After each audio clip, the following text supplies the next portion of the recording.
Curries तो show करनी होती कैप्टन ने, उन्होंने कहा ऐसा कोई प्रेशर नहीं है, हम लड़के तमाम काफ़ी एग्रेसिव क्रिकेट के लिए रेडी हैं और हम उसी अप्रोच के साथ जाएंगे। नई मैनेजमेंट के अंडर खेल रहे थे, कैसी देखी परफॉर्मेंस आपने?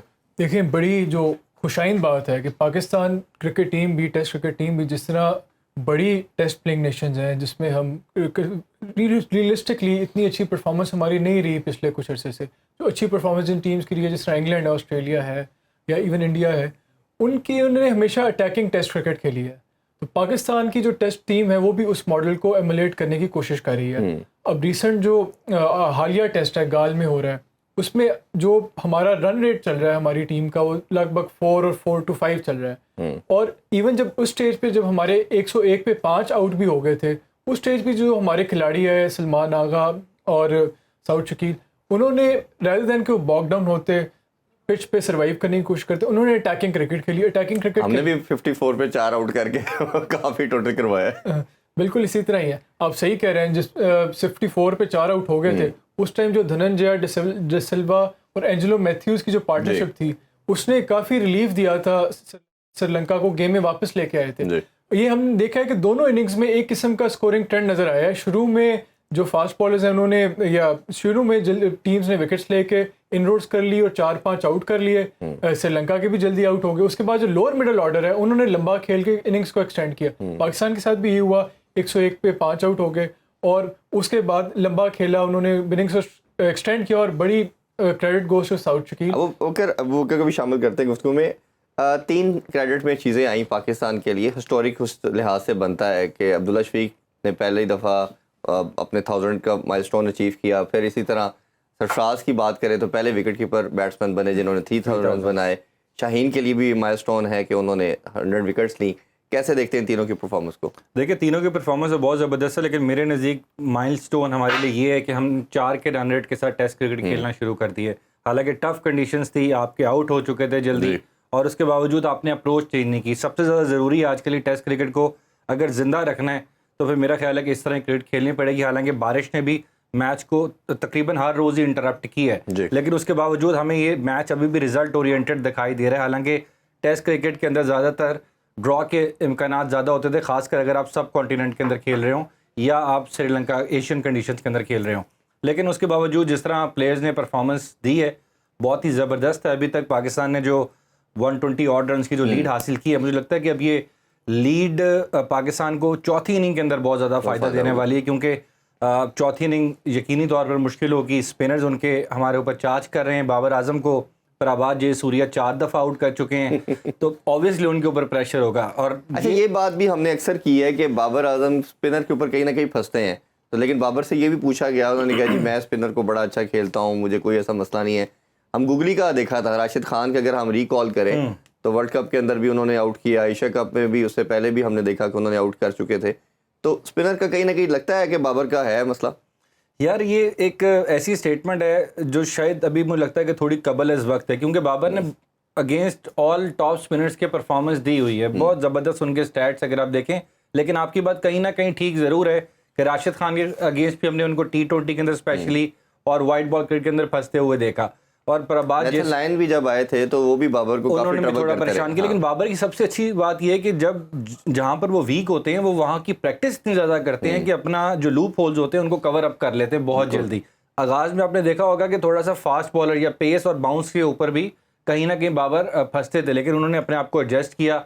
दिन रात प्रैक्टिस, उसको हमने जहाँ पर भी देखा है, इवन के टेस्ट मैच शुरू होने से पहले वो ग्राउंड में आ जाते हैं और अपनी किट करके वो उनका काम होता है कि नेट्स में जाए। सबसे खूबसूरत चीज़ बाबर आजम की वही है। अच्छा, उसमें मेहनत से अपनी चीज़ों पे कवर कर लेते हैं। हमने श्रीलंका की तरफ से भी देखा, उन्होंने काफ़ी decent I would say score किया, क्योंकि उनके जो प्लेयर थे उन्होंने सेंचुरी की। लेकिन जब पाकिस्तान आया था बैटिंग करने के लिए इस पहली इनिंग्स में, जो उनके टॉप ऑर्डर बैटर्स थे वो डिलीवर ना कर सके। हमने देखा कि इमाम उल हक भी ना डिलीवर कर सके, शान मसूद, बाबर आजम, और फिर एकदम से साउद शकील आए जिनके लिए मैं हमेशा से मैं बहुत प्रेज रखती हूँ। अभी भी वो बैटिंग कर रहे हैं, अभी डबल सेंचुरी करने वाले हैं पाकिस्तान के लिए, होपफुली कर भी पाएंगे। देखिए, मैं उनकी बैटिंग देखती आ रही हूँ डोमेस्टिक क्रिकेट से। ऑब्वियसली हमें पता है कि डोमेस्टिक क्रिकेट जो चलती है उसमें हम बहुत अच्छे टेस्ट बैटर्स ढूंढ सकते हैं, वो भी थे, अब्रार अहमद भी हैं, और जो अभी पिछले साल डोमेस्टिक क्रिकेट में थे, फिर वहाँ से ही उनको पिक किया गया था। इनकी पहला अवे मैच है टेस्ट का, और इसी में इन्होंने डिलीवर कर दी जब पाकिस्तान को इनकी सख्त ज़रूरत थी। पाकिस्तान ने काफ़ी जल्दी विकेट्स लूज़ कर दी थी, वो काफ़ी ट्रबल में दिख रहे थे, और हमें पता है कि टेस्ट मैचेस में कितना ज़रूरी होता है कि आप एक लीड हासिल कर सकें उस पहली इनिंग्स के बाद। तो पाकिस्तान के चांसेस अच्छे बिल्कुल भी नहीं नज़र आ रहे थे, और फिर एकदम से जब साउथ शकील अंदर आए तो उन्होंने चार्ज लिया। और सलमान ने बड़ा अच्छा पार्टनरशिप की। जी बिल्कुल, इस पे अभी सलमान अली आगा के साथ बिल्कुल उन्होंने जो पार्टनरशिप भी की थी। जी जी जी बिल्कुल, इस पे अभी मजीद डिस्कशन करते हैं। अच्छा अबू बकर, आप बताइए, साउथ शकील की बात करें तो 2 साल पहले इंग्लैंड के खिलाफ इन्होंने डेब्यू किया था और ओडीआई में इनका कमबैक, इनको दिया गया, अपॉर्चुनिटी दी गई हारिस फेल जब इंजर्ड थे। तो मेरा तो मानना हमेशा ये है कि अब ओडीआई के अंदर भी एक ऐसा प्लेयर था जिसको हमें स्क्वाड का पार्ट होना चाहिए। अभी जैसा हमारा ओडीआई के अंदर जो हमारा स्क्वाड अगर हम देखें तो उसमें भी थोड़ा सा वीक नजर आता है, मिडिल ऑर्डर प्रॉब्लम है। एक मिडिल ऑर्डर है, हम इवन इफ्तिखार को भी हमने T20 से ऐड किया। तो कैसे देखते हैं इसकी साउथ शकील की परफॉर्मेंस और खास तौर पे ये जो पार्टनरशिप दोनों ने बिल्ड की? देखिए, नो डाउट बहुत ही टैलेंटेड और सुपर फिट प्लेयर है ये। पाकिस्तान का डोमेस्टिक के तमाम इवेंट्स के अंदर शिरकत करता है। थोड़ा अनलकी ज़रूर रहे, इनके ऊपर स्टार्ट में लेबल लग गया कि सिर्फ टेस्ट क्रिकेट या टेस्ट फॉर्मेट के प्लेयर हैं।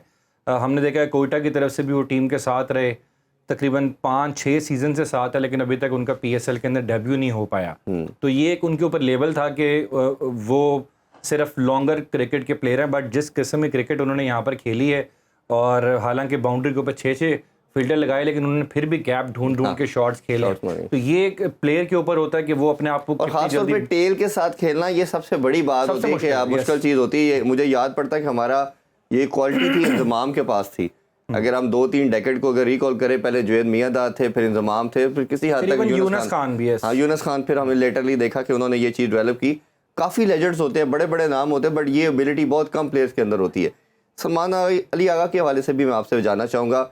लाहौर के अंदर की फाइट थी, लाहौर के अंदर ने कहा कि हमने इस लड़के पे, ये मैं 3 साल पहले की बात कर रहा हूँ, तो उन्होंने कहा कि हम इस लड़के को डेली 5000 बॉल खिलवाते हैं, बैटिंग प्रैक्टिस करवाते हैं। उन्होंने ये चीज़ ली पुजारा से।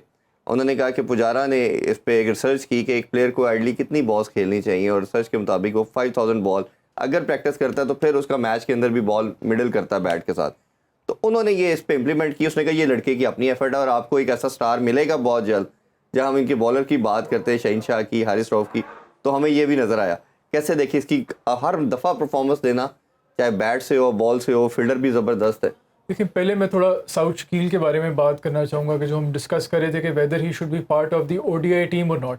मेरे ख्याल में सबसे मुश्किल जो फॉर्मेट है क्रिकेट का, that is test cricket. Whether you're a bowler और अ फील्डर और अ बैट्समैन, सबसे मुश्किल फॉर्मेट क्रिकेट का वो टेस्ट क्रिकेट है। No doubt। जो बंदा टेस्ट क्रिकेट में परफॉर्म कर सकता है, मेरे ख्याल में वो ODI और T20 के मुताबिक। मैं आपकी बात में ऐड करना चाहूँगा, कहा जाता है ना कि टेस्ट क्रिकेटर ODI और T20 का प्लेयर बन सकता है, बट T20 प्लेयर ODI या टेस्ट प्लेयर नहीं बन सकता। बिल्कुल दुरुस्त कह रहे हैं आप। तो जो बंदा साउथ शकील अगर टेस्ट में इतना अच्छा परफॉर्म कर सकता है, definitely he should get a call up for the ODI squad which is going to for the Asia Cup which is going to take place in August. उसके अलावा अगर वो अपनी परफॉर्मेंस सस्टेन करते हैं तो वर्ल्ड कप ईयर है, उन्हें उसमें भी ये तो डिपेंड करते हैं कि एशिया कप में कैसी परफॉर्मेंस होगी। दूसरी बात सलमान अली का, आपने देखा होगा कि एक दौर था अब्दुल रज़ाक का, अज़हर महमूद का, जब हमारे पास बहुत ज़्यादा अबंडेंस थी ऑलराउंडर्स की। अनफॉर्चुनेटली पिछले डेकेड में हमारे पास इतने ज़्यादा ऑलराउंडर्स नहीं आए जो कि दोनों डिपार्टमेंट में सिग्निफिकेंट कंट्रीब्यूशन कर सकते हैं। अब सलमान अली आगा की शेप में हमें एक ऐसा क्रिकेटर हमने फाइंड कर लिया है जो बैट से भी कंट्रीब्यूट कर सकता है और बॉल से भी कंट्रीब्यूट कर सकता है, और उसने देखा है कि मुख्तलिफ फॉर्मेट्स पे कंट्रीब्यूट कर सकता है। तो ये ऑलराउंडर्स आपकी जो टीम को बैलेंस देते हैं, वो एक तो ना सिर्फ आपकी बॉलिंग में डेप्थ दे रहा है आपको, साथ साथ बैटिंग डेप्थ में भी दे रहा है।